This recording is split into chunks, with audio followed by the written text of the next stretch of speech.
Elle a envoyé un texto, ce n'est qu'une pause. Arrête d'être bizarre. J'ai dit, compris. 15 minutes plus tard, attends. Est-ce que nous rompons? Imaginez ceci. Vous êtes assis dans le bar du hall d'un hôtel à 11 h un mardi soir. Pas ivre. Vous sirotez le même verre de cognac depuis 3 heures. La glace a fondu il y a 2 heures. Le barman a arrêté de vous demander si vous en vouliez un autre il y a 1 heure. Votre téléphone vibre. Un texto de votre femme, je pense que nous avons besoin d'une pause. Ce n'est qu'une pause. Arrête d'être bizarre à ce sujet. Vous le lisez 2 fois. Vous posez le téléphone. Vous le reprenez. Vous tapez un seul mot, compris.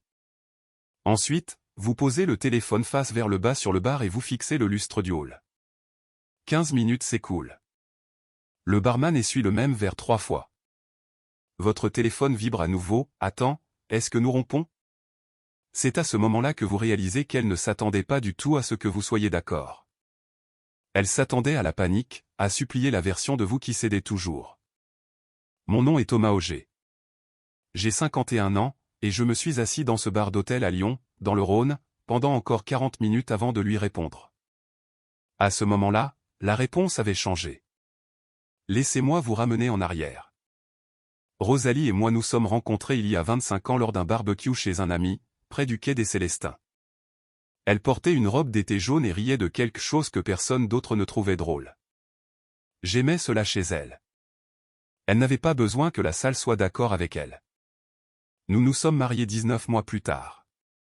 Notre fille, Manon, est arrivée 1 an après cela. Pendant longtemps, c'était bien. Pas bien comme dans les films, vraiment bien. Les samedis matins au marché de la Croix-Rousse. Sa main sur la nuque pendant que je conduisais. La façon dont elle laissait des mots dans mon déjeuner. Pas des mots d'amour, juste des dessins stupides de chats avec mon visage. J'ai gardé chacun d'entre eux dans le tiroir de mon bureau au travail. Je gérais la logistique d'un centre de distribution régional au sud du centre-ville. Pas glamour, mais stable, avec une bonne mutuelle. Rosalie enseignait au CE1 dans une école pilote près du parc de la Tête d'Or.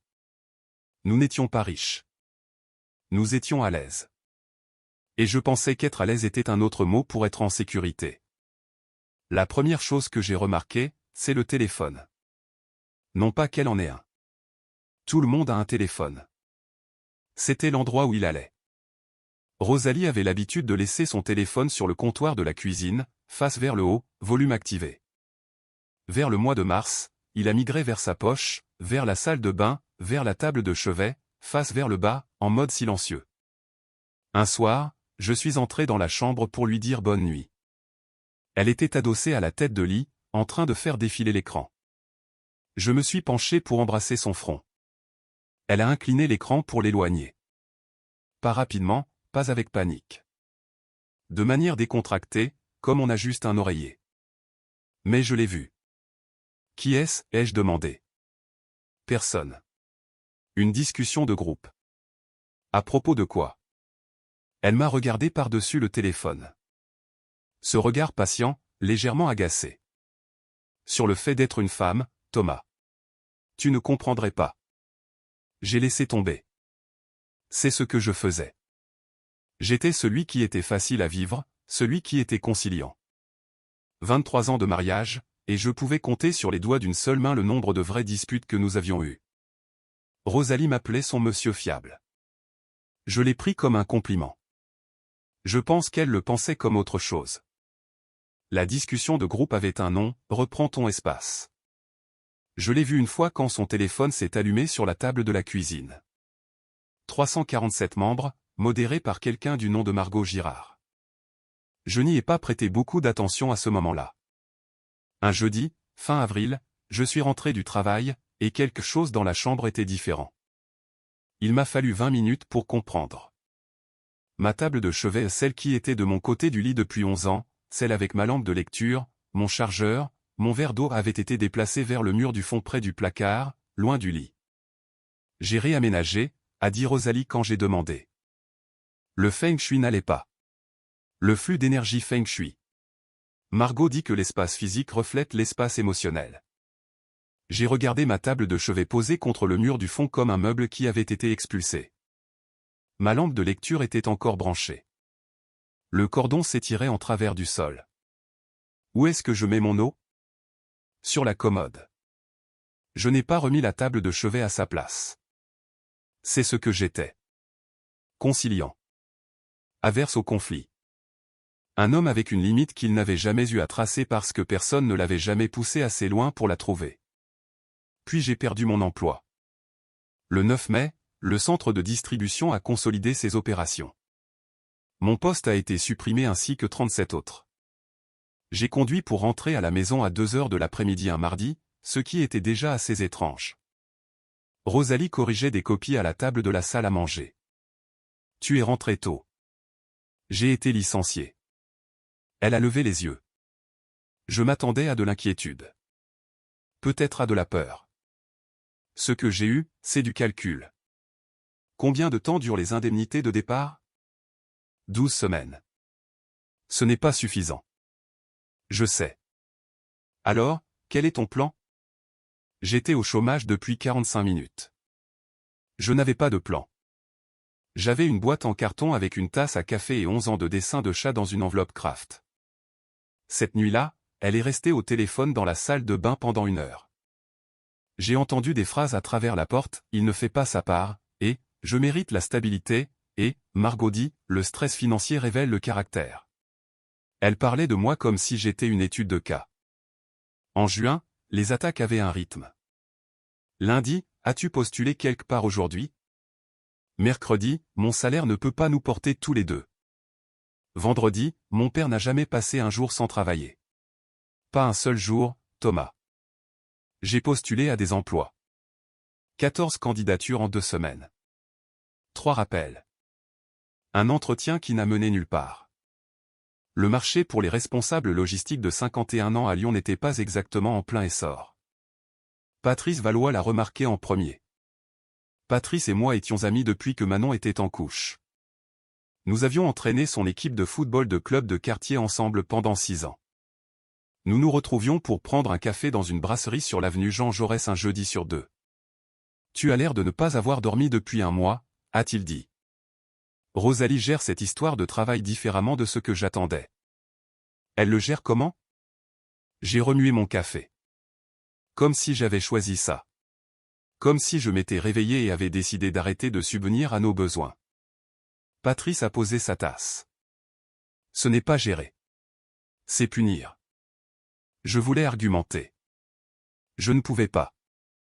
Voici la chose à propos de Rosalie. Elle pouvait pleurer sur commande. Je ne veux pas dire qu'elle était triste et que les larmes venaient.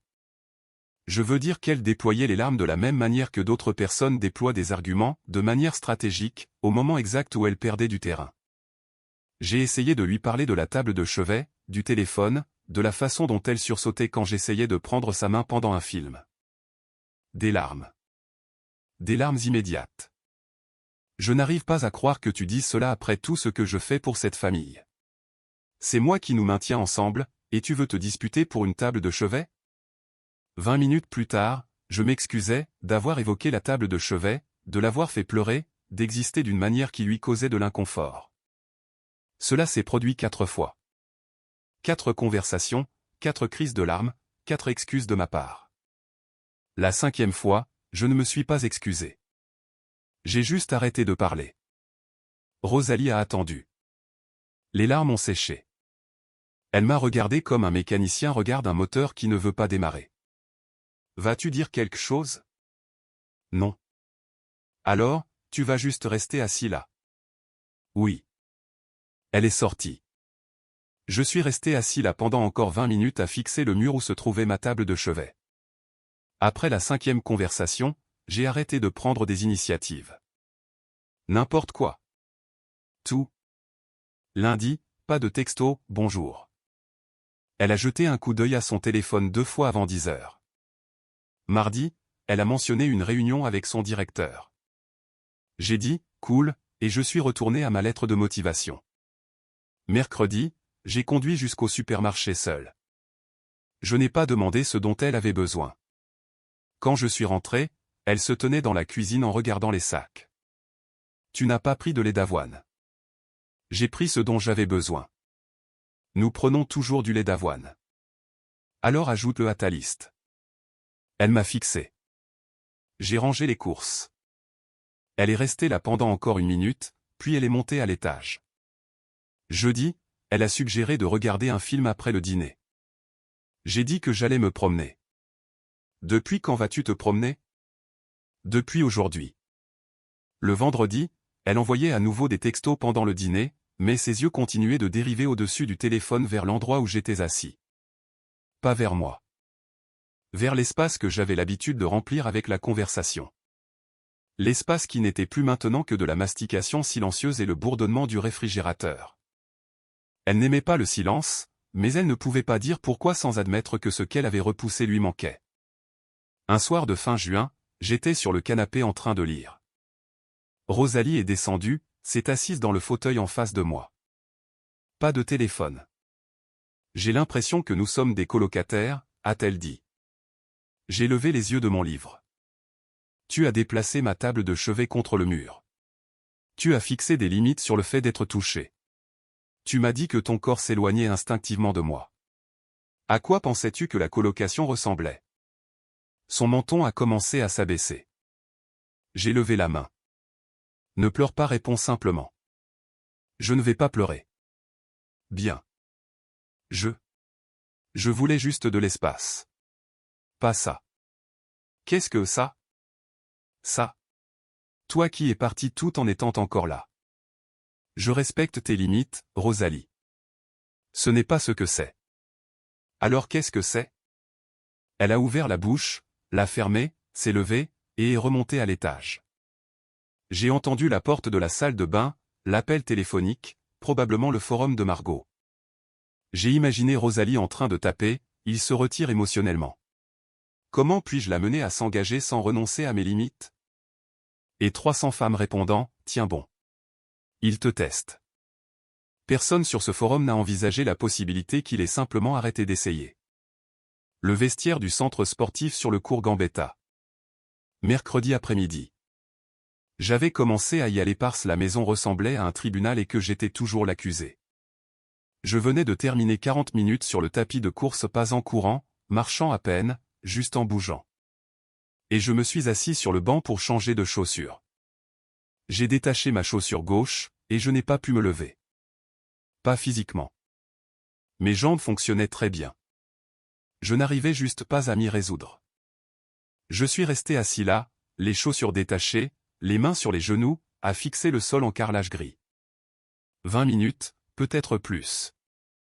Ce qui m'a traversé l'esprit n'était pas dramatique.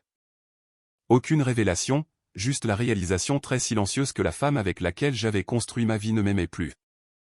Pas d'une manière compliquée. D'une manière simple, plate, factuelle. La façon dont vous arrêtez d'aimer un meuble qui ne s'accorde plus avec la pièce. J'ai attaché mes chaussures, je me suis levé, j'ai conduit jusqu'au Sofitel en centre-ville, et je me suis assis au bar du hall jusqu'à leur fermeture. C'est devenu mon endroit. 3 ou 4 nuits par semaine, un verre, 3 heures. Le barman, un gamin nommé Damien, a arrêté d'essayer de faire la conversation après la première semaine.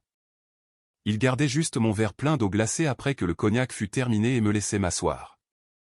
Rosalie n'a jamais demandé où j'allais. Je pense qu'elle était soulagée. Juillet, 39 degrés à l'extérieur. J'étais à la table de la cuisine, mon ordinateur portable ouvert, en train d'écrire une lettre de motivation pour un poste de superviseur d'entrepôt qui payait 30% de moins que mon ancien emploi. Rosalie est rentrée de l'école, a posé son sac, et a ouvert son téléphone. Margot a publié quelque chose aujourd'hui qui a vraiment résonné en moi. Je n'ai pas levé les yeux. Qu'est-ce que c'est? Elle dit que lorsqu'un homme perd son identité professionnelle, il essaie souvent de compenser en exigeant plus de travail émotionnel de la part de sa partenaire. C'est un schéma récurrent. J'ai arrêté de taper. Du travail émotionnel. Oui. Et je me suis dit que je devais fixer des limites. Quelles limites? Des limites physiques. Margot dit que lorsqu'une femme se sent financièrement en insécurité à cause de son partenaire, son corps s'éloigne instinctivement. C'est biologique. J'ai fermé mon ordinateur portable. Rosalie, j'ai perdu mon travail. Je n'ai pas choisi de perdre mon travail. Ses yeux se sont remplis de larmes pile à l'heure prévue. Tu vois, c'est exactement ce dont Margot parle. Tu ramènes cela à toi. Cela parle de moi. Tu viens juste de dire que la perte de mon emploi te fait éloigner. Ne déforme pas mes propos, Thomas. Elle a quitté la pièce. La porte de la salle de bain s'est fermée. L'appel téléphonique a commencé 30 secondes plus tard. Je devrais vous parler de Margot Girard. Je ne l'ai jamais rencontrée, je n'ai jamais vu son visage, mais je connaissais sa voix. Rosalie écoutait son podcast dans la voiture, dans la cuisine, dans la chambre avant de dormir.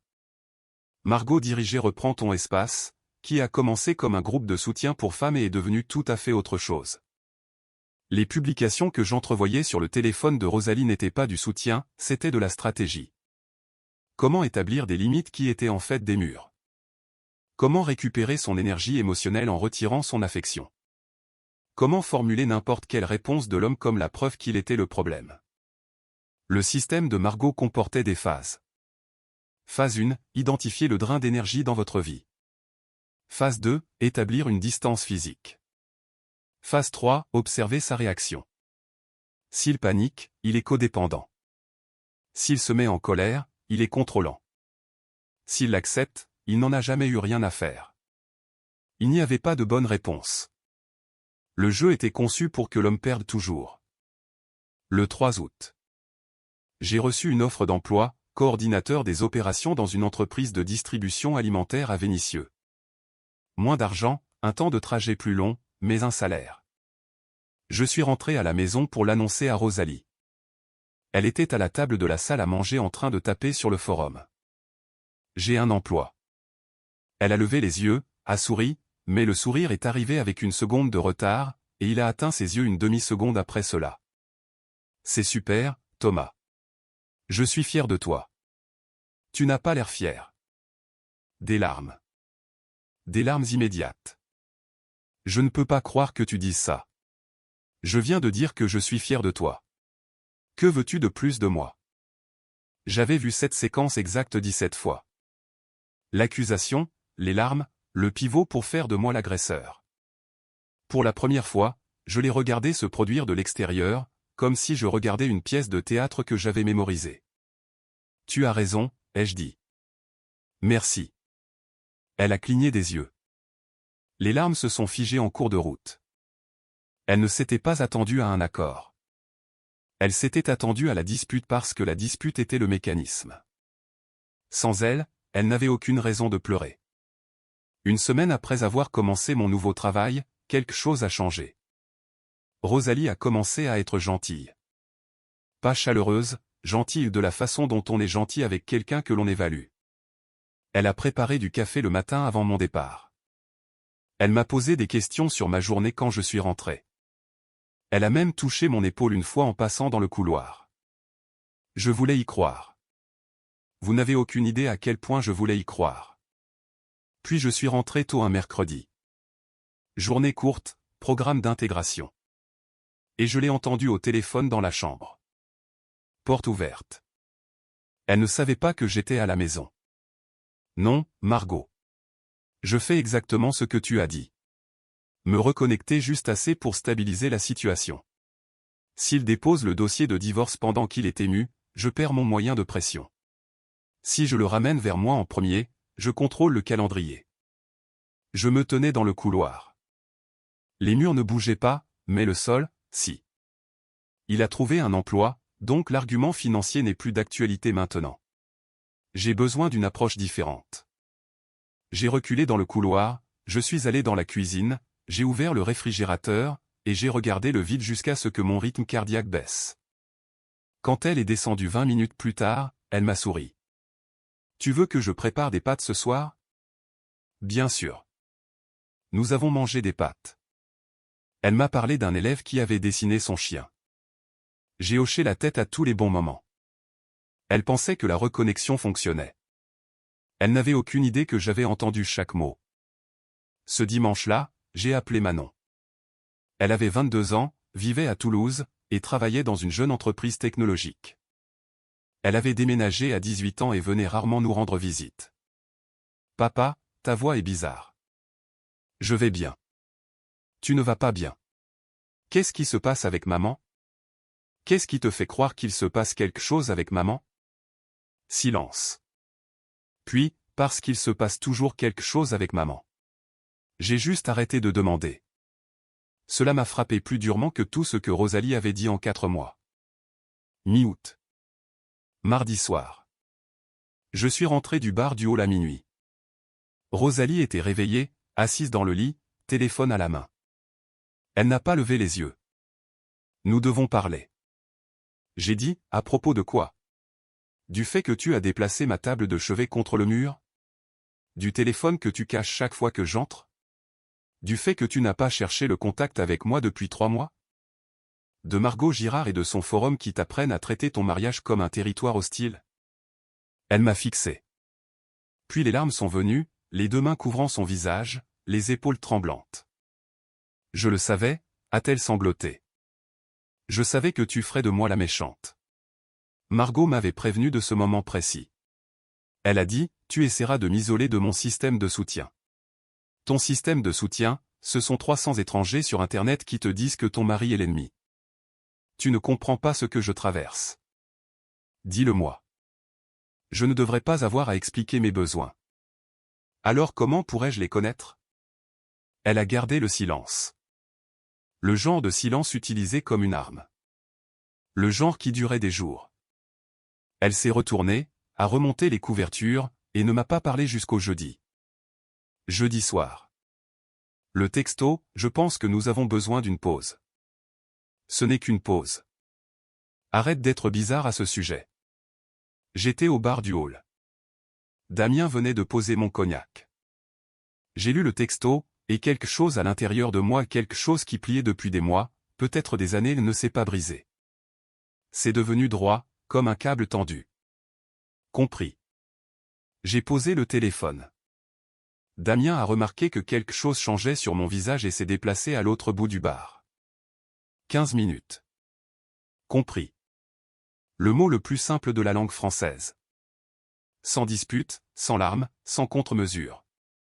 Mon téléphone a vibré. Attends, est-ce que nous rompons? C'était là. L'indice révélateur. Elle ne voulait pas de pause. Elle voulait la menace d'une pause. La panique, les supplications, la version de Thomas qui réorganisait toute sa vie pour maintenir la paix. Elle avait lancé une grenade, s'attendant à ce que je me jette dessus. Au lieu de cela, je l'ai ramassée, je l'ai regardée, et je l'ai posée doucement sur la table entre nous. J'ai tapé, tu as dit que ce n'était qu'une pause. Je respecte tes souhaits. 3 points sont apparus, ont disparu, sont réapparus, puis rien. J'ai terminé mon cognac. La première fois en 3 mois que je vidais vraiment mon verre. Vendredi matin, j'ai appelé Gérard Neuville. Patrice l'avait mentionné. Droit de la famille, direct, pas de théâtre. Son bureau était rue de la République près du palais de justice. Je me suis assis dans la salle d'attente pendant 40 minutes, ce qui m'allait. J'étais devenu doué pour rester assis. Gérard a été direct. Que veux-tu, Thomas? Je veux connaître mes options. Ma femme a demandé une pause. Elle l'a envoyé par texto? Il a hoché la tête. Dis-moi tout. Je l'ai fait. La table de chevet, le téléphone, le forum, les larmes sur commande, la perte d'emploi utilisée comme arme contre moi. Il a pris des notes sur un bloc-notes jaune, sans expression. Voici ce que je vais te dire. Tu n'as pas à décider aujourd'hui, mais si tu décides de déposer un dossier, nous devrions documenter ce schéma. Je l'avais déjà documenté. Pas exprès. Je n'avais simplement pas supprimé ces textos 4 mois de messages me disant que je n'étais pas assez. Que j'étais trop. Que j'étais le problème. Que je devais changer. Que je devais lui donner de l'espace. Que je devais faire plus d'efforts. Tout cela avec l'horodatage. Samedi après-midi, Rosalie a essayé quelque chose de nouveau. Elle est descendue dans la robe qu'elle avait portée à notre dîner pour notre 15e anniversaire de mariage. Les cheveux coiffés. Un parfum que je n'avais pas senti depuis 1 an. J'ai fait des réservations à l'Épicurien, a-t-elle dit. Je me suis dit que nous pourrions parler. Elle était magnifique. Elle avait toujours été magnifique. Ce n'était pas le problème. Rosalie, tu m'as envoyé un texto disant que nous avions besoin d'une pause il y a 36 heures. J'étais ému. Je ne le pensais pas. Tu m'as dit d'arrêter d'être bizarre à ce sujet. J'étais frustré. Tu es frustré depuis 4 mois. Tu as déplacé ma table de chevet. Tu as arrêté de venir vers moi. Tu as passé chaque nuit sur un forum avec des inconnus à apprendre comment me repousser. Et quand j'ai finalement arrêté de résister, tu as paniqué. Ses yeux se sont remplis. Mais cette fois, j'ai observé le mécanisme. Le menton s'est abaissé en premier, puis les sourcils, puis les yeux. De la chorégraphie. Ne pleure pas maintenant, Rosalie. Parle-moi comme si j'étais une personne, pas un public. Elle a sursauté. Personne ne l'avait jamais nommée. Je ne joue pas la comédie. Alors dis-moi une chose pour laquelle tu es désolé. Une chose précise. Pas « je suis désolé que tu ressentes cela ». Une chose que tu as faite. Le silence. 30 secondes. 1 minute entière. Je suis désolé de. Que tu aies ressenti. Elle n'y arrivait pas. Elle ne pouvait littéralement pas formuler la phrase. Son système d'exploitation tout entier n'avait pas le code pour une véritable responsabilité. La semaine suivante est passée vite. Lundi, Gérard a déposé la demande. Mardi, Rosalie l'a découvert. Son visage est devenu blanc, puis rouge, puis les larmes sont venues. De vraies larmes cette fois, mélangées à celles tactiques, et même elle ne pouvait plus faire la différence. Mercredi, une session téléphonique de 3 heures avec le forum. J'en ai entendu des morceaux à travers le mur, il riposte. De la manipulation classique. Documente tout. Jeudi, la sœur de Rosalie a appelé de Saint-Étienne. Tu fais une erreur, Thomas. Elle t'aime. J'ai répondu, elle aimait ce que je fournissais. J'ai arrêté de fournir. Regarde ce qui change. Rosalie a essayé une fois de plus.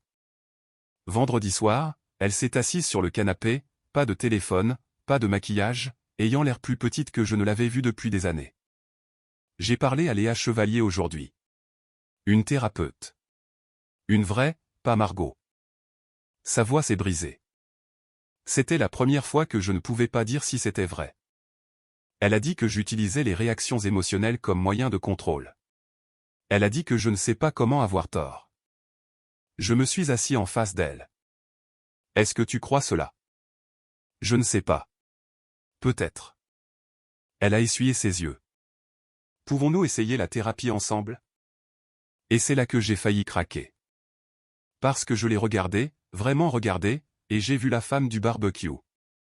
La robe d'été jaune. Le rire qui n'avait pas besoin de permission. Puis son téléphone a vibré sur le coussin à côté d'elle. Elle a baissé les yeux. L'instinct. 2 secondes. Son pouce a balayé l'écran. Elle s'est rattrapée, m'a regardé avec ses yeux humides, mais j'avais vu l'écran. Une notification de reprends ton espace. De Margot Girard. L'aperçu, mets-nous au courant du déroulement de la phase 4. La phase 4. Je me suis levé. Bonne chance avec la thérapeute, Rosalie. Je le pense vraiment. Thomas, attends. Tu as demandé une pause. J'ai compris. Je comprends toujours. 3 mois plus tard, le divorce était définitif. J'avais emménagé dans un appartement avec une chambre près du parc de Gerland. J'avais commencé le nouveau travail. J'ai continué à aller à la salle de sport, en me levant du banc à chaque fois. Manon a pris l'avion depuis Toulouse pour un week-end. Sa première visite en 2 ans. Nous avons marché le long du sentier de la rivière, sans dire grand-chose. Maman m'a appelé, a-t-elle dit. Le groupe de Margot a été fermé. Il s'avère que Margot traversait son 3e divorce tout en conseillant d'autres femmes sur leur mariage. Je n'ai pas ri. Ce n'était pas drôle. Ça va, papa? J'y ai réfléchi. La réponse honnête? J'ai passé 23 ans à être d'accord avec tout le monde. Je pensais que c'était de la gentillesse. Il s'avère que c'était de la peur.